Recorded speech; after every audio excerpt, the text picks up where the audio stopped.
construção do Killdozer. Marvin... Ah, não sei o nome.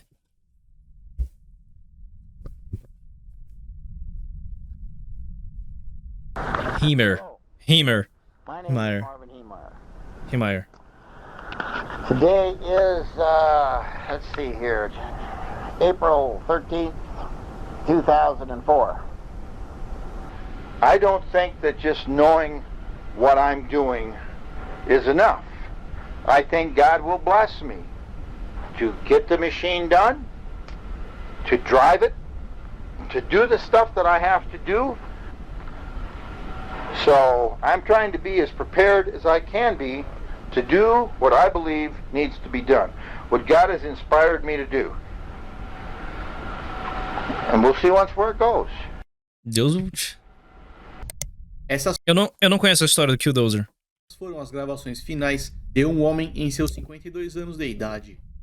Um homem trabalhador e bastante... Cara, por que existem tantos casos malucos nos Estados Unidos? Eu não sei. Primeiro, eu não sei. Minha hipótese é excesso de mídia, sei lá, consumo excessivo de mídia e a vontade de querer aparecer. Também tem o elemento cobertura também. A gente não sabe dos casos bizarros que acontecem na Rússia, na China, na Índia, países grandes. Casos bizarros que acontecem na Noruega, na Argentina, tipo... Na América, sim. Na América, sim, você sabe, porque tudo é... Sabe, tudo recebe uma cobertura absurda. seguro financeiro. Dinheiro propulsiona tendência de personalidade. Eles têm muito dinheiro, poucos problemas e muitas possibilidades pra fazer. Pode ser. Financeiramente falando, mas que infelizmente foi corrompido por pensamentos terríveis. Marvin Heemeyer foi o responsável pela destruição de 13 edifícios, e para isso construiu seu próprio tanque de guerra. Mais conhecido como Killdozer, o nome dado ao seu veículo, ele tinha apenas um objetivo com aquele ataque: vingança. Marvin John Heemeyer nasceu no dia 28 de outubro de 1951. Chudismo. Completamente chud. Em Castlewood, Dakota do Sul, nos Estados Unidos. Filho de John Harm Heemeyer e Augusta Mulder, ele tinha um irmão de nome Ken. Crescendo em uma fazenda, Marvin teve uma infância e adolescência tida como normal. Sem eventos traumáticos, ele foi capaz de fazer amigos e conquistou boas notas. Ele foi descrito como alguém muito inteligente, solícito e que estava sempre pronto para ajudar ou defender um amigo. Após a escola, ele se alistou na Força Aérea Americana, onde permaneceu até 1969, quando foi desligado. Apaixonado por máquinas, ele foi atraído para o mundo da mecânica e da engenharia. Uma coisa que eu gosto desse canal de psicologia criminal aqui é a trilha sonora. Não é a trilha sonora, é só um som pra não ficar narração sem nada no fundo. Eu adoro o clima. Eu adoro o clima pesado que fica em todos os vídeos. Marvin tornou-se um excelente soldador, nutriu um grupo de amigos... Esse white noise é muito agradável pra esse tipo de vídeo. E passou por alguns relacionamentos amorosos. Mas infelizmente, nenhum deles durou por muito tempo. Uma das atividades preferidas de Marvin era o snowmobile, ou moto de neve. Ele frequentemente se reunia com seus amigos e passava horas sobre o gelo. Marvin chegou a modificar o próprio veículo com suas habilidades de soldador, conseguindo ignorar pequenos obstáculos que seus amigos precisavam desviar. Certa vez, em um desses encontros, um de seus amigos ficou preso em uma avalanche, e Marvin foi capaz de salvar esse homem. Equilibrando o trabalho e diversão, ele nunca exibiu comportamento estranho ou perigoso, e parecia construir um futuro confortável. Aos 38 anos de idade, Marvin já estava bastante seguro financeiramente. Ele então decidiu tirar 6 meses de férias. Não consigo ver nada além da narração, minha audição deve estar ruim, tô usando muito fone. Meu Deus! Em 91, viajou para Grand Lake, no Colorado. Durante essa viagem, Marvin ficou apaixonado pelo lugar. Tipo, eu tenho tinnitus, eu fico com um zumbido perpétuo. Eu vou, de tempos em tempos, eu vou no fono pra ver se eu não tô perdendo a audição. Não estou. Mas o tinnitus é irreversível. Só me fudir. Sem pensar duas vezes, ele procurou por uma propriedade na área e se mudou para lá. Apesar de suas tentativas, Marvin nunca foi capaz de formar uma família. Ele conseguiu estabelecer relacionamentos, mas por algum motivo, eles não prosperavam. Segundo seus amigos, isso sempre foi algo que incomodou Marvin, mas ao mesmo tempo, ele conseguia lidar bem com isso. Se ele tivesse ido para as Filipinas, ele tinha arrumado uma esposinha. As máquinas tomavam muito do seu tempo, seu trabalho, que também era seu hobby, ocuparam a mente de Marvin. Em sua fase adulta, Sugestão, não use cotonete. Nunca. Nunca. ele mais uma vez foi descrito como alguém simpático e um amigo exemplar, com exceção de que agora ele era mais direto e não tinha medo de chamar as coisas pelo que eram de fato. Em 1992, Marvin adquiriu um terreno próximo a West Middle Road, 724, em Granby. Esse terreno fazia parte de um lote ainda maior que no passado pertenceu à família do chefe. Eles tinham a intenção de recomprar o terreno todo, mas nessa Falou, meu nobre. Cheguei, mas já vou ter que ir de beira. 6 horas da matina, depois eu vejo os cortes daqui um mês. Falou, meu querido. Boa noite. Bom descanso, velho. ocasião perderam parte do lote para Marvin. Boa terça. O terreno não ficava Quando que começa o... Nossa, nada a ver, né? Quando que começa o feriado de carnaval? Essa semana ou na outra? Não sei. muito longe de sua casa em Grand Lake e foi adquirido por Marvin pelo valor de $42 mil. Na outra? Ah, tá. Na época, grande parte do dinheiro que ele tinha guardado de uma vida. Inicialmente, o objetivo era alugar aquele espaço para um amigo, mas depois de analisar o lugar, esse amigo perdeu o interesse.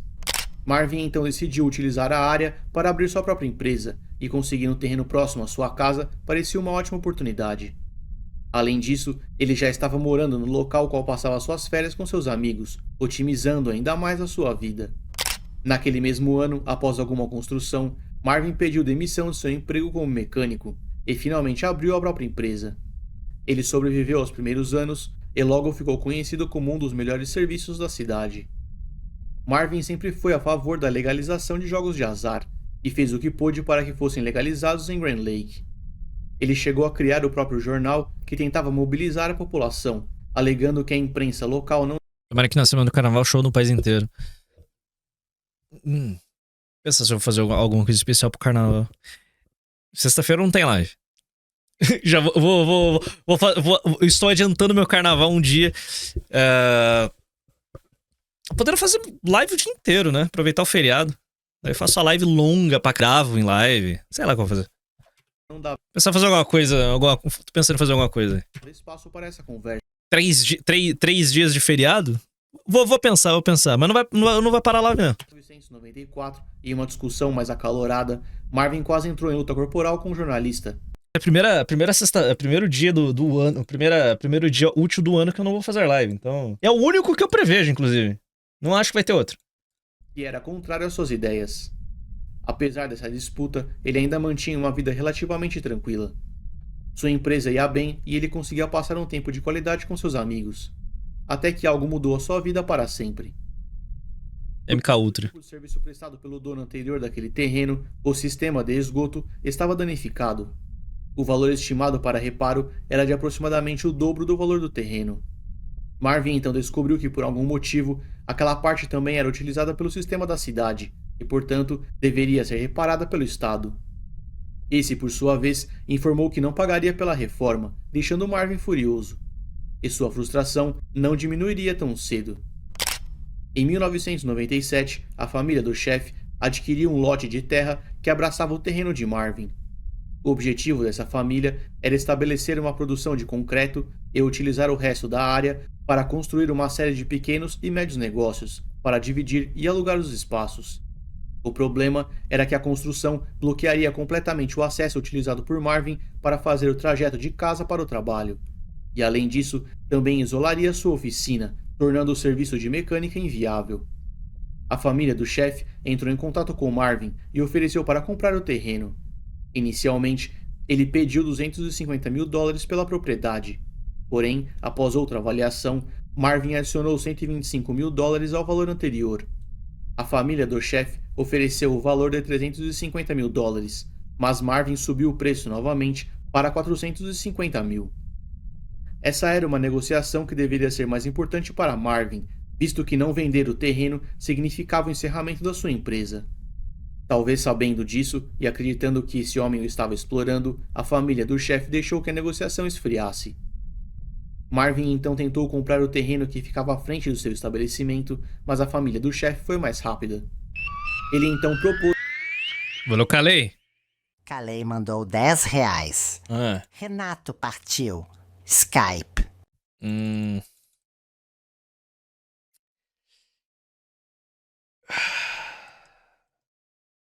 Eu não quero ir pro Skype, mano. Eu não quero sair do Discord. Eu uso o Discord há uma década. Já vamos falar disso. Usa a troca de terreno. Obrigado, Kalei. Para que ele pudesse continuar sua empresa. Inicialmente, a família do chefe aceitou. E assim que isso aconteceu, Marvin começou a fazer algumas exigências, como a construção de um estabelecimento nesse novo terreno, para que ele pudesse se mudar. E mais uma vez, a negociação foi esquecida pela família do chefe. Pressionado pelas máquinas que se aproximavam do terreno em construção, Marvin resolveu utilizar sua influência para conseguir apelo público. Ele deu início a uma espécie de protesto contra a produção de concreto, alegando prejuízos ao meio ambiente. Sua estratégia foi bem sucedida e, além de apoio popular, ele conseguiu transformar suas reclamações em processo. Conseguir uma boa defesa não seria problemas para a família do chefe, que dispunham de muitos recursos. E uma das formas de combater o atrito com a população foi a criação de pequenas maquetes, onde eles explicavam para os moradores o que seria construído, como e as preocupações sobre as consequências para o meio ambiente. Em 9 de janeiro de 2001, Marvin já tinha perdido praticamente todo o apoio popular e a construção foi permitida pelo Estado. Ele tentou apelar da decisão, mas não teve sucesso. Enquanto brigava na justiça com o Estado e com a família do chefe, Marvin precisava fazer algo quanto ao problema do esgoto. Já revoltado, ele tentou conectar o sistema a um dos vizinhos, de maneira ilegal. Suas atividades foram descobertas no processo e Marvin foi processado. Como resultado, o Estado multou Marvin no valor de $2.500. Após o julgamento, segundo o advogado de Marvin, ele murmurou o seguinte: "Eu vou apenas demolir todo esse lugar." Na época, isso soava apenas como o desabafo de um homem frustrado e prestes a perder o seu negócio. Should, mas eu entendo ele. Mas hoje, sabemos que aquilo era uma promessa. Off, por que não existem e não aparecem streamers como Clavicular ou Asmongold? Parece que o Brasil não produz nada. Então, eu não sei, cara. Eu não sei. Eu não sei. É um bagulho que esses dias eu tava me questionando, tipo, por que não tem streamers como uns esquisos assim aqui no Brasil? Tipo, direitista, sabe, que é minimamente interessante. Tipo, eu sou um reacteiro. Legal. Beleza, tem eu de react. Verdade, seja dita, tem eu de react, é tranquilo. Então, mas e os outros criadores de conteúdo nessa vibe, com um tom político e com um QI mais ou menos alto? Então, eu acho que eles seriam brutalmente sojados pelo público feminino, sabe? Eu acho que o pessoal não tem um balanço. O pessoal não quebra um pouco do balanço de conteúdo político e vira um streamer político. Por exemplo, sei lá, o Renato, o Júnior, o BH. Eles são muito mais políticos do que eu sou. Então eles afastam o norme.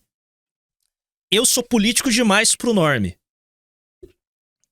Tá ligado? Apesar do conteúdo da minha live ser mais leve do que esse só full política. Eu acho que o que tava precisando é realmente ter uma cena de outros streamers aí que são políticos, sabe? Tem um lado político, são direitistas, mas eles são mais leve ainda. Eles têm um tom abaixo ainda do meu, sabe? Sei lá. Acho que falta. Tanto que naquele dia lá do rolê em Miami, que juntou o Andrew Tate, o Clavicular, o Sneeko, o Fuentes. Tinha mais um cara. Eu acho que era o Aldin Ross. Não, esse é outro. Aldin Ross é outro tipo de streamer que não existe aqui no Brasil. O cara apoiou o Trump. Então, sabe, se juntou aquela galera ali, é uma turma que daí eu comecei a viajar, tipo, tá, quais seriam os equivalentes dessa galera aqui no Brasil? Eu me incluí ali no meio, obviamente, mas, cara, ia ser fechado num bloco muito político. Se fosse fazer algum tipo de equivalente, ainda assim não é a mesma coisa. Que nenhum daqueles caras ali, ele, tirando o Fuentes, é full política. O Fuentes é full política. O Clavicular não é. Então, é isso. A maior parte daqueles caras ali, exceto Fuentes, são soft right. Tá entendendo? Aqui no Brasil, não tem muita gente soft right interessante de se acompanhar. É foda, é triste. Em abril de 2002, após sua derrota na justiça, Marvin jogou a culpa em seu advogado. Para ele, era absurdo que ninguém entendesse o que estava acontecendo ali. Uma família rica e influente que sufocaria uma pequena empresa em troca de lucro. Não emergem tópicos interessantes na política brasileira. O lobby israelense praticamente não existe aqui, porque o termo goi é mainstream. Então, a gente tem outras coisas que poderiam ser tratadas. Mas não exerce o mesmo tipo de fascínio que é, tipo, uma conspiração estrangeira. A política brasileira, quando se analisa de forma crua, ela é chata pra caralho. Ela é chata pra caralho. Por isso que eu acompanho tanta política gringa. Eu acho muito mais divertido. Será que tem relação com o QI médio do brasileiro? Eles começam a gritar por nada. Então, eu acho que em questão de conteúdo também. Eu grito pra caralho nas minhas lives. Tô meio contido hoje. Mas não é o tempo todo. Minha live não é gritaria do começo ao fim. Tem um momento ali que eu dou uma gritada por um tom cômico, mas toco o barco. A política aqui não é A política do dia a dia aqui não é nem um pouco interessante. Não é nem um pouco interessante. E as tretas, as tretas políticas daqui também são chatas. Tipo, não são tão interessantes. Não são, cara. Não são, tipo...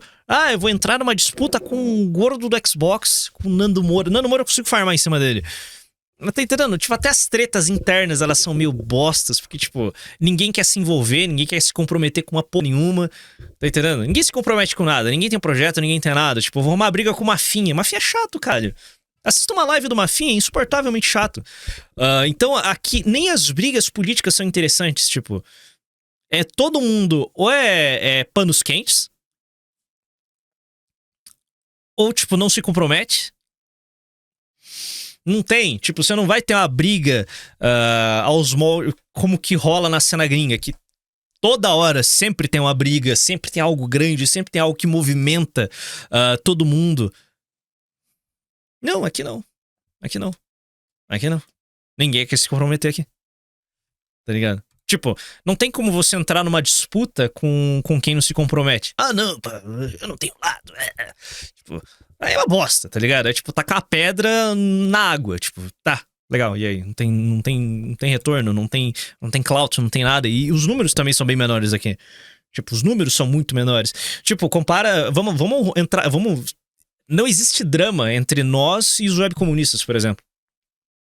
Porque eles também não existem mais, tipo... Eles estagnaram, eles têm a sua base de fãs fiéis, mas eles são chatos, tipo... Imagina que eu entre numa briga com o Ian Neves. Puta, seria do cara. Both ways. Seria maravilhoso. Sabe?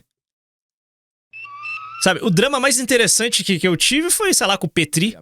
Nem era pra ter virado. Então, tipo, cara, não tem drama. Tipo, o drama... O rolê mais interessante nessas briguinhas de internet aqui, que nem era pra ter virado uma briga, mas virou, foi com o Petri. Foi mais interessante. Então não rola. Não tem cloud, você não tem drama interessante aqui no Brasil. Por quê? Porque ou as pessoas têm medo, ou elas não se comprometem. É chato. É só chato. É só chato. Só chato. É chato. Aqui não rola. Não rola. Então, tipo, seria interessante arrumar uma briga com ele? Seria, sabe? Aquela não é nem uma disputa de campo. É tipo, tacar pedra nele pro pessoal do nosso lado falar, legal, tá batendo Ian Neves. É tipo, é mais ou menos isso. É mais ou menos todas as brigas que envolvem o Hassan Piker. Tá entendendo? Então, e qualquer outra figura da direita. Agora aquela Dubs tá querendo cavar uma briga com o Moist Critical. Tipo, cara... Vou arrumar uma briga com o cara mais sem graça. Sabe? Com as opiniões menos sem graça. Então é isso, anyway. E ao seu lado... Tipo, a cena brasileira não tem nada a ver com a cena gringa. Ela é muito, muito estagnada. Um estado incompetente e desinteressado. Ou ao menos, era assim que Marvin enxergava a situação. Para colocar seu plano em ação, ele viajou até a Califórnia. E outra, eu tô pensando em cabeça de streamer. Eu estou pensando em cabeça de streamer. Tem um problema aqui no Brasil também, que os caras não querem se manter só trabalhando com mídia. Na primeira oportunidade que a maior parte dos comentaristas começa a produzir conteúdo falando de política no Brasil, a primeira coisa que eles vão fazer é cargo. Eles querem cargo público. Não tô diminuindo nem melhorando, não tô nem criticando. Eu só tô falando que eles deixam a internet para ou um mandato ou um cargo em alguma secretaria, algum cargo público.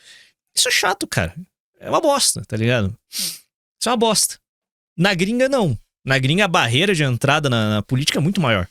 Então, tipo, lá os caras são obrigados a serem inventivos naquilo que eles fazem. Por exemplo, o Charlie Kirk, que era uma das figuras mais influentes da direita gringa, Ele não era nem parlamentar, nem tinha um cargo no governo. Mas ele tinha um trânsito escroto, gigantesco dentro da Casa Branca. Por quê? Por causa do Turning Point. Tipo, aquele é o game. Aqui não. Aqui não tem essa, tá ligado?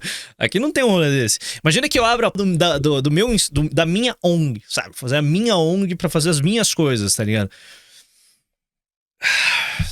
Eu não teria esse impacto. O mesmo impacto que tem o Turning Point lá. Eu não teria. Mesmo que isso formasse algo meu, sabe? Totalmente meu aqui. Completamente esquizo. Não funciona. Não funciona. Califórnia, onde adquiriu um bulldozer Komatsu D355A. Esse item foi adquirido em um leilão pelo valor de... E tipo, você tem muitas empresas, muita gente operando lá. Aí só que você tem um problema aqui. O conteúdo bom na gringa tem em relativa abundância. O conteúdo bom na gringa tem relativa abundância. O conteúdo bom aqui no Brasil é escasso. É uma bosta, cara. É uma bosta. Tipo, quem produz conteúdo pra caralho é bolsonarista, mas é conteúdo pra velho. É chato pra caralho, é coisa de jeca. Então você não tem abundância, conteúdo bom com valor de produção relevante. É foda, cara. É foda. A gente tá na merda. Os comentaristas aqui são bem ruins e todo mundo é muito pequeno. É isso. $16 mil. A compra foi oficializada e a máquina foi transportada para Granby em julho de 2002. A retroescavadeira foi mantida ao lado de fora de sua oficina com uma placa de vende-se pendurada nela. Poucas pessoas se demonstraram interessadas e, provavelmente, Marvin fez isso apenas para que todos se acostumassem com a ideia de ver uma escavadeira em sua propriedade. Ela seria parte fundamental para o seu plano e não foi trazida da Califórnia à toa. Em outubro de 2002, Marvin encerrou sua empresa e vendeu todo o material que conseguiu. Em outubro de 2003, ele vendeu seu terreno para uma empresa de reciclagem por $400 mil. Ele conseguiu alugar metade do espaço e permaneceu lá. Ao novo proprietário, ele dizia que precisava de um tempo para terminar um serviço inacabado. Em certo momento, Marvin notou que a entrada de sua garagem tinha o tamanho exato da retroescavadeira. Ele entendeu aquilo como um sinal de Deus para que ela fosse mantida escondida ali dentro, e assim o fez. E esse não foi o primeiro sinal de Deus visto por Marvin. Não fica claro em qual momento de sua vida ele se aproximou da religião, se é que o fez antes desse período. Mas, segundo Marvin, o fato de a retroescavadeira não ter vendido foi outro sinal divino. Essas alegações foram feitas por ele mesmo em áudios gravados que veremos mais pra frente. Durante os próximos meses, Marvin trabalhou em seu projeto, e a retroescavadeira era apenas o esqueleto. Revestida com placas de metal e plástico, ela ganhou fios e extensões que conectavam monitores a câmeras externas. Essas câmeras eram protegidas por mais placas, com um sistema de sopro para remover poeira e detritos das lentes. Esses seriam os olhos do condutor. Nas laterais, 3 armas foram posicionadas em pequenas aberturas. Um rifle Rolando Berserk, ele não sabe. calibre .50, outro rifle semiautomático calibre .308 e, por último, um rifle calibre .22. Aquela era a construção de um tanque de guerra particular e ainda não estava finalizado. Totalmente protegido por placas de metal, o interior daquela máquina chegava a altas temperaturas. Para resfriar o interior, Marvin instalou ar-condicionado e ventiladores, tornando viável para que o motorista ficasse ali por muitas horas. A construção daquela máquina levou mais de 1 ano, e alguns amigos de Marvin chegaram a ver o veículo na garagem. O fato de ninguém ter feito nada foi encarado por ele como mais um sinal divino de que estava no caminho certo. Durante a modificação, Marvin gravou uma série de áudios, como uma espécie de diário. Nessas fitas, ele se refere ao projeto como MK Tank, que seriam as iniciais para Tanque Komatsu de Marvin. Junto às fitas, ele deixou uma série de textos com ideias parecidas, e juntos eles formavam seu manifesto.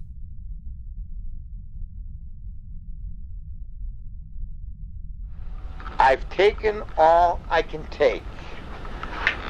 How I react, yes, it's a reaction. That's how it's supposed to be. That's how God built me.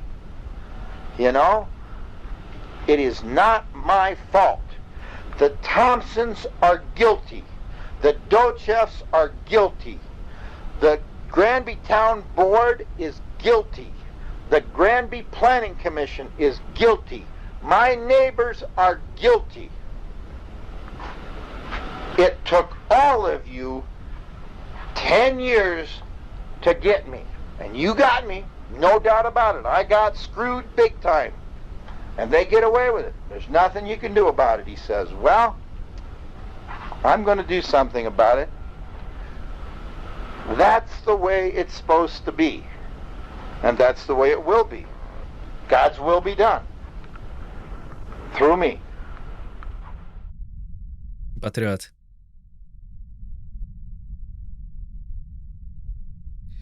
Bom dia, meu nome. Ouvir vozes que não existem ou confundir coincidências com sinais são comportamentos bastante observados em indivíduos paranoicos e... Tipo, é engraçado que realmente, tipo, alguns dos senhores acordam e ainda estão em live, tipo. Dá pra assistir a live antes de vocês irem pro trampo. Tá ligado? O meu horário é tão que eu chego, vocês chegam da faculdade ou do trampo, tipo, eu estou em live. Alguns senhores não assistem e vão só assistir o final. É isso, vida é boa, vida é boa, vida é boa. Tamo junto, bicho. Marvin nunca foi oficialmente o horário perfeito. diagnosticado com nenhum transtorno mental. Ele não exibia comportamento Eu não trabalho, herói. perto dos seus amigos ou familiares. Ele parecia um homem normal que, levado ao Eu dormi no final do vídeo de Dengue, que eu acordei faz 5 minutos. optou por uma saída terrível. Os sinais de Bora fazer até 7 horas da manhã? podem ter sido apenas uma muleta para que ele pudesse convencer a si mesmo de fazer o que já queria fazer. Mas a verdade, nós nunca saberemos. Marvin tinha perdido sua empresa. O processo na justiça precisava pagar uma multa ao Estado e já não tinha mais o seu terreno. A construção da família do chefe já tinha iniciado e ele tinha perdido a batalha. Marvin não tinha filhos, esposa ou dependentes. Ele estava em seus 52 anos de idade, estável financeiramente e livre para aproveitar a vida. Mas para Marvin, o ego era mais importante do que a paz. A linha entre a justiça e a vingança é muito estreita e seria atravessada por Marvin em um tanque de guerra. Com uma grande quantidade de munições e outras Cara, eu não consigo desprezar ele. O Elliot Rodger, ele realmente ele não causa, pelo amor de Deus, ele não causa qualquer tipo de identificação porque ele é patético. Tipo, ele era um riquinho, sabe, filho de um produtor de Hollywood que, ai, ninguém quer ficar comigo, mas ele era puxa de merda, sabe, ele é muito inocente. Tipo, ele não gera empatia. Esse cara não. Não tem como odiar ele. 3 pistolas, ele entrou no bulldozer. Todos os seus anos empregados O Elliot Rodger é desprezível. O Marvin não. no desenvolvimento de suas habilidades agora estavam expostos em formas de placas de metal, câmeras e sistema de ar. Marvin tinha tudo ao mesmo tempo que não tinha nada, e guiado por vingança e sinais divinos, ele deixou a garagem.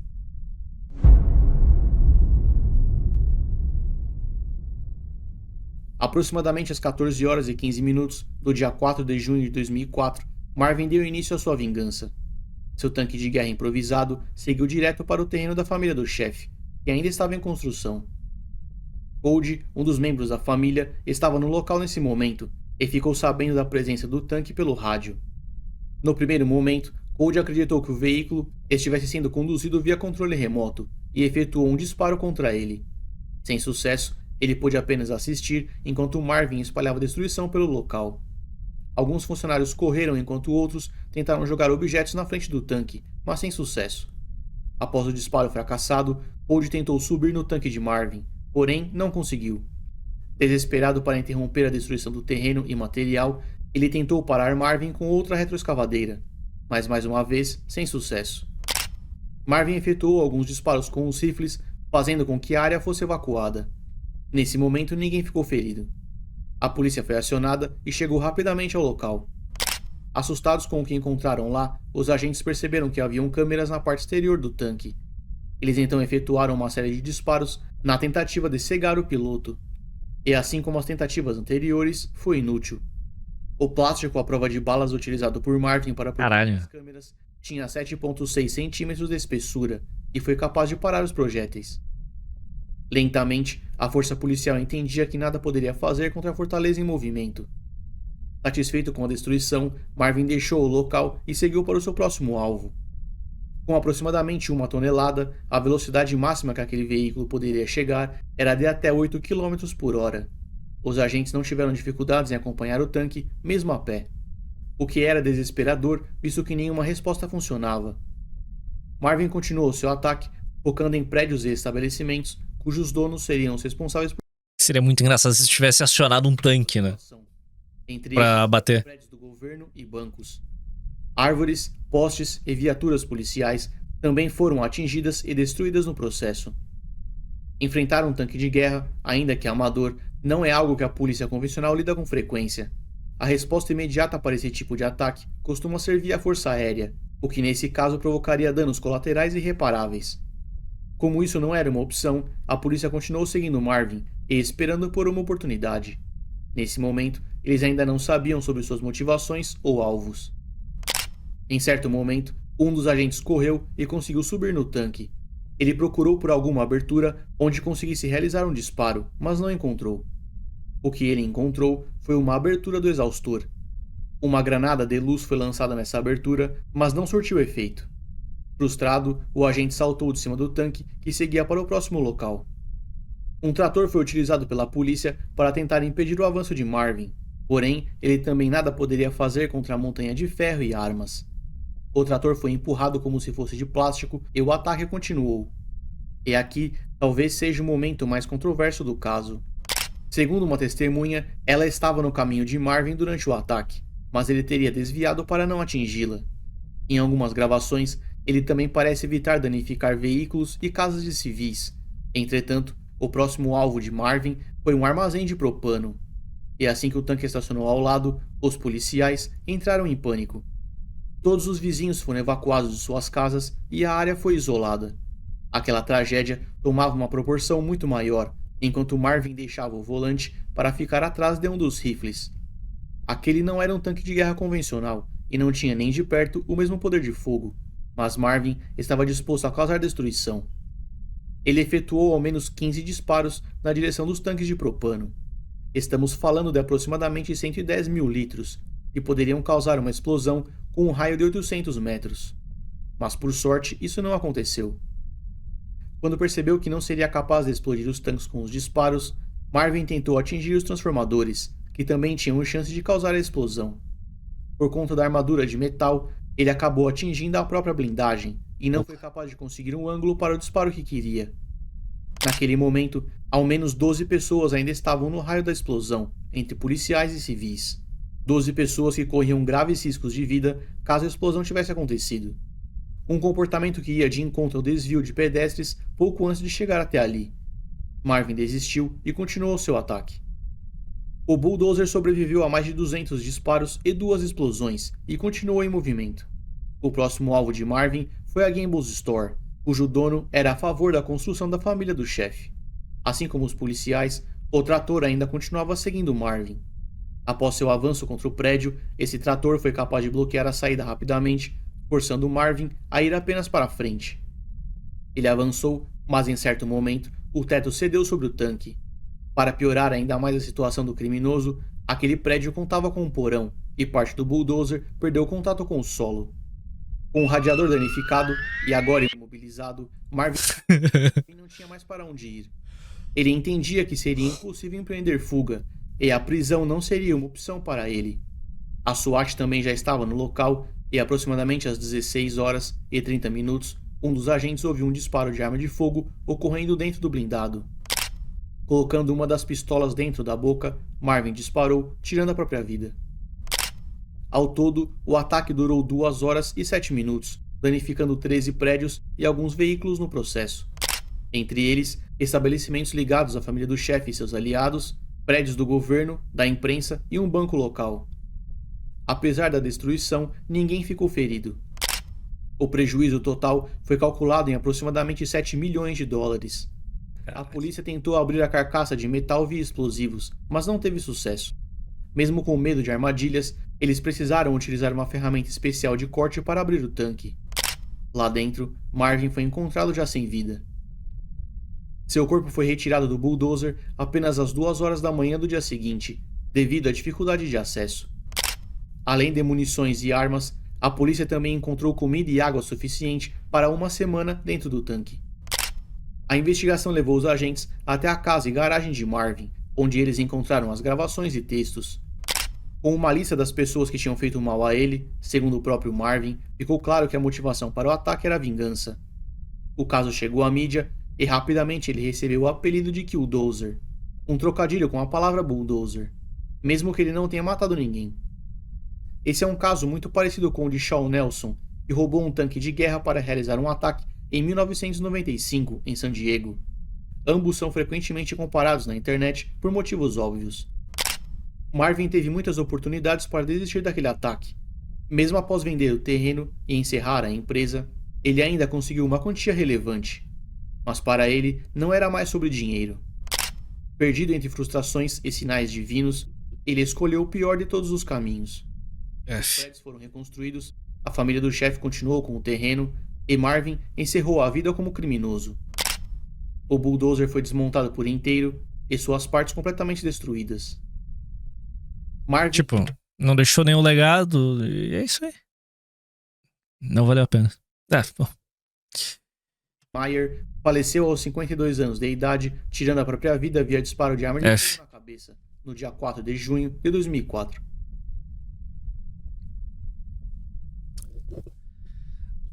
Final ruim. Tipo, os seus inimigos venceram, não sobrou absolutamente nada e pronto, sabe? F.